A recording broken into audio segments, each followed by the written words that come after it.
हवो धनेश कहाँ है? कहाँ गया? अरे सेवक मिर्गी मारती। का मजाक करते चार अभी तो आधा आधा मार के चुन्नू काट किलो में बैठे नहीं से किसे मिर्गी आ गई। अरे भैया मजाक के समय में सही में थरथरा के गिर गए। चल तू सक्का कैसे हो जाए एकदम अचानक हैं? Hello ambulance.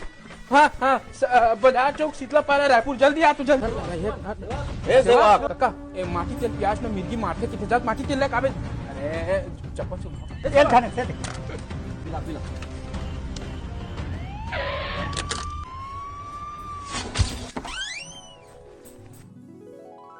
मरीज तो खतरा से बाहर है, लेकिन ये माटी तेल कौन पिला है बे? वाह हमान पियाहन का मरीज खतरा बाहर है ना देख।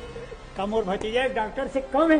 साले जिंदा आदमी ला माटी तेल पिला के मारे के कोशिश करत हबे। मैं कहा पियाऊंगा डोकरा पियाई से। ये दोगला आदमी है, हम इसकी बात पर भरोसा नहीं कर सकते। डबो डट आ रहे।